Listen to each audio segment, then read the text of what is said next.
Life ఎక్స్పీరియన్స్‌లు అవతల పిల్లలకి ఉపయోగపడాలి అనే ఉద్దేశంలో ఉంటాం మనం. పిల్లలకి నా లైఫ్ ఎక్స్పీరియన్స్ చెప్పాలి, వాళ్ళు ఇది అర్థం చేసుకోవాలని. వాళ్ళు అర్థం చేసుకోగలిగిన పరిస్థితిలో ఉంటే నువ్వు తప్పకుండా చెప్పాల్సిందే.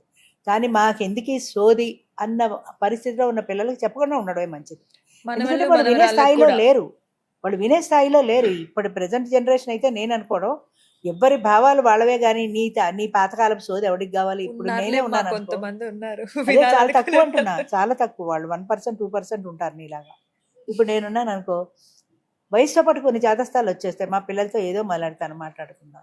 మాట్లాడుకుంటుంటే అబ్బా! ఎందుకమ్మా చేదస్తాం? ఎందుకు నీకు ఇవన్నీ అని అనిపిస్తుంది వాళ్ళకి. వాళ్ళేదో మాట్లాడతారు. అది చాలా దుడుకు స్వభావం, అలా తొందరపడకూడదు అని నాకు అనిపిస్తుంది. అంటే జనరేషన్ గ్యాప్‌తో పాటు అభిప్రాయాలు కూడా మారతాయి తప్పనిసరిగా.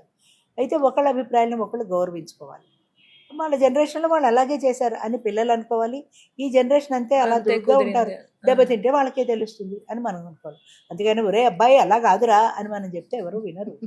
ఒక మాటగానే సూచాయిగా తప్ప నువ్వు అలా చెయ్యొద్దు, ఇలా చేయడానికి వీల్లేదు, అలా చేస్తే ఇలా వస్తుంది, ఇలా చేస్తే ఇలా వస్తుంది అనేది ఎప్పుడు మా అనుకోవద్దు. కాలంలో ఇలా జరగలేదు. అదొకటి. మా కాలంలో అయితేనా అని. మీ కాలం కూడా ఎందుకు? అయిపోయి అదంతా కాలదోషం పట్టేసిన కాలం గురించి తామరాకు మీద నీటి బొట్టు అని చెప్పేదాన్ని మన స్కూల్లో. తామరాకు మీద నీటి బొట్టు ఉంటుంది. అది మనకి చూస్తే తామరాకు మీద నిలబడినట్టే ఉంటుంది. కానీ కానీ దాని మీద నిలబడదు అది.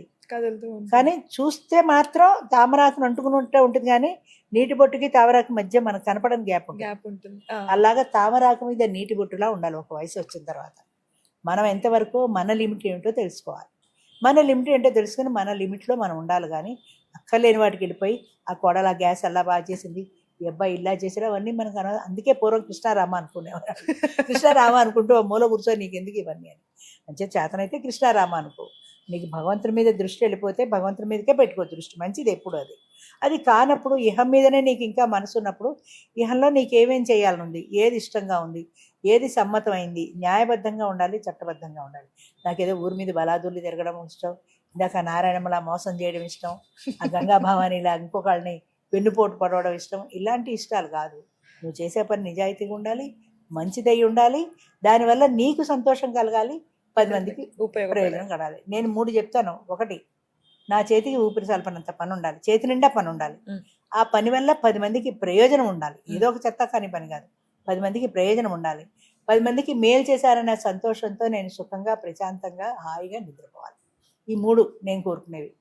పని ఉండాలి, ఆ పని వల్ల ప్రయోజనం ఉండాలి, ఆ ప్రయోజనంతో మంచి ఫలితం వచ్చిందా నేను హాయిగా ఆనందంగా పడుకోవాలి. ముసలాళ్ళు అయ్యాక నిద్ర పట్టదు తొందరగా.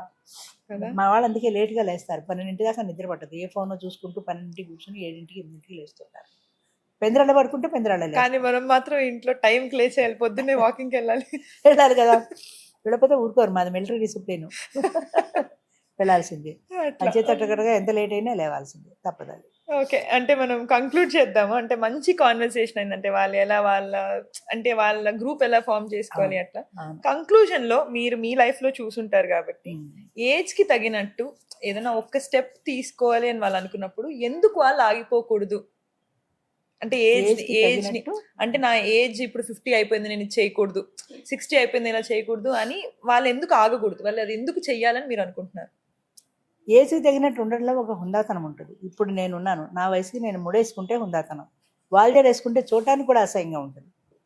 నా వయసుకి నేను డిగ్నిఫైడ్గా ఉండే బట్టలు కట్టుకుంటే అందం. పలసపలసటి చీరలు నీ వయసు వాళ్ళకి బాగుంటాయి కానీ నాలాంటి వాళ్ళకి బాగుండవు కదా. అదేదో సినిమాలో చెప్పినట్టు ఒక మనిషిని చూస్తే గౌరవభావం కలిగి చెయ్యెత్తి నమస్కారం చేయాలనిపిస్తుంది. ఒక మనిషిని చూస్తే మీద పడి పీకి రక్కాలనిపిస్తుంది. ఒక మనిషిని చూస్తే చీయనే అసహ్యం వేస్తుందిట. అలాగా నీ మొట్టమొదటి ఇంప్రెషన్ నిన్ను చూడగానే కలిగేటువంటి భావన ఒక గౌరవ భావన రావాలి. ఒక వయసు వచ్చాక, చిన్నపిల్లలు అప్పుడు కాదు, ఒక 50-60 ఏళ్ళు వచ్చేటప్పటికి అమ్మ అని పలకరించేలా ఉండాలి. కానీ హాయ్ డార్లింగ్, హాయ్ హోయ్ నాకు పెడుతుంటారు ఎస్ఎంఎస్లో. నేను అదే ఫోన్ చేసి హాయ్ అంటాడు వాడు. నువ్వు హాయ్ అంటే నేను ఏమన్నా 25 ఏళ్ళ పిల్లలు అనుకున్నావు? 70 ఏళ్ళ దాన్ని పట్టుకుని హాయ్ ఏంటి మేడం అంటే మర్యాదగా ఉంటుంది కదా. ఎన్నో వస్తాయి అందులో హాయ్ అని. హాయ్ హాయ్ పెట్టడానికి నా వయసు 70 ఏళ్ళు బాబు, నేను చిన్నపిల్లని కాదని చెప్తూ ఉంటాను. అలాగా మన వయసుకు తగిన హుందాతనం, మన వయసుకు తగినట్టు మాట, అది కూడా ఉండాలి. నాలో లేనిది అదే. మాట సరిగా రాదు నాకు. ఇప్పుడు నీ దగ్గర ఇంత ప్రశాంతంగా మాట్లాడుతున్నాను. ఎవరైనా ఏదైనా మాట్లాడితే ఇప్పుడు ఫోన్ వచ్చిందంటే వాడిని 2 తిట్టేస్తాను. తిట్టేసే ముందు ఇంకా ఆలోచించను, ఆగదు కోపం. అది కంట్రోల్ చేసుకోవాలి. అది కూడా వయసుతో పాటు వచ్చేసింది పాపం. లేదండి దాని వెనకాల చాలా ఫేస్ చేసి కూడా ఉన్నారు కాబట్టి అది అయ్యి ఉండొచ్చు అవన్నీ వాళ్ళకి తెలియదు కదా. ఎందుకు మేడం కసురుతారు? వాడు ఎవడో నారాయణమ్మని తీసుకెళ్ళి ముసలాడు కూడా నాకు ఫోన్ చేయకుండా సెక్రటరీ చేశాడు. ఎందుకంటే నాకు ఫోన్ చేస్తే తిడతా, అసలు ఎవడయ్యా నీకు చెప్పింది దాన్ని తీసుకెళ్ళమని, ఎందుకు తీసుకెళ్ళావు, మా బాగా చేసింది అంటాను నేనైతే. అందుకని ఎవరైనా మాట్లాడడానికి భయపడడం కాకుండా మనం మంచిగా మర్యాదగా మాట్లాడాలి. ఏజ్ కి తగినట్టు చూపర్లకి దృష్టి ముందు నీ మీద ఒక పవిత్రమైన భావం కలగాలి. అంతేగాని లిప్స్టిక్ వేసుకుని పోనీటైల్ వేసుకుని మా దాంట్లో అనకూడదు. జుంకి ఇయరింగ్స్ పెట్టుకున్నాను అనుకో, ఈ ఏజ్కి ఎంత అసహ్యంగా ఉంటుంది. ఒకసారి ఊహించు, ఓ పల్సటి బొడ్డు కిందకి చీర కట్టుకుని వాల్చట వేసుకుని ఇయరింగ్స్ పెట్టుకుని ఒక్కసారి ఎంత అసహ్యంగా ఉంటుంది. అసలు నీకు మాట్లాడాలని కూడా అనిపించదు. అలా ఉండకూడదు. అంటే మన వయసు తగిన ఉందాతనం ఉండాలి. మా వారు చెప్తారు, పోనీటైల్ వేసుకుంటే కూడా తిడతారు. ముడేసుకో, ఆ వయసుకి ముడి అందంగా ఉంటుంది. ఆరోగ్యాన్ని జాగ్రత్తగా పెట్టుకోవాలి, మైండ్ జాగ్రత్తగా ఉండాలి. మైండ్తో పాటు మన 10 మంది చుట్టూ మన సర్కిల్ని మనం ఏర్పరచుకోవాలి. ఈ ప్రపంచంలో నాకు జీవించడానికి తగిన అవకాశం నాకు ఇప్పుడే ఆఫ్టర్ రిటైర్మెంట్, ఆఫ్టర్ 60 దొరికింది.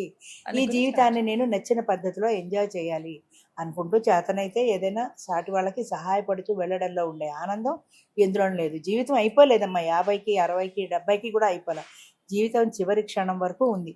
చివరి క్షణం దాకా ఉన్న అమూల్యమైన అపురూపమైన ఈ కాలాన్ని మనం సద్వినియోగం చేసుకోవాలి. హ్యాపీగా బతుకుదాం. అంతే. జీవితాన్ని చాలా ఉత్కృష్టమైన జన్మ ఇచ్చాడు భగవంతుడు. దీన్ని మనం సత్ఫలితాలు చేసుకుంటే రేపొద్దున వచ్చే జన్మైనా మళ్ళీ మనిషిగా పుడతాం. లేకపోతే ఎవరిగా పుడతాము ఊహించలేము. వద్దులేండి, నాకు భయం వేస్తుంది. అదే అంచేతనే మనం మంచిగా ఉన్ననాళ్ళు భయపడాల్సిన పని లేదు. నీతి నిజాయితీగా ఉన్ననాళ్ళు, ధైర్యంగా బ్రతికిన నాళ్ళు కూడా ఎలాంటి సమస్యనైనా ఎదుర్కోగలం. దానికి నా లైఫే లైవ్ ఎగ్జాంపుల్. బా చాలా బాగా అనిపించింది అమ్మా. ఏదో మా అమ్మమ్మతోనో నాన్నమ్మతోనో చూసా, మాట్లాడుతూ అమ్మమ్మతో నాన్నమ్మతో మాట్లాడినట్టుంది కానీ నీ ఏజ్ గ్రూప్ వాళ్ళతో మాట్లాడట్లేదు. ఉండదు సహజంగానే. అదే అట్లే ఉండాలనుకున్నాను. ఉండాలి కూడా. కాన్వర్సేషన్ కూడా ఉండాలి అలా కూడా. మంచిగా ఏదో స్టోరీ తెలుసుకోవాలనిపించింది. అట్లా బాగా అనిపించింది అమ్మ కాన్వర్సేషన్. థ్యాంక్ యూ, మీరు నా రిక్వెస్ట్ తీసుకుని మీ లైఫ్ స్టోరీ షేర్ చేసినందుకు for ever grateful. Thank you so much Rajeshwari గారు. థ్యాంక్ యూ అమ్మా, థ్యాంక్ యూ వెరీ మచ్.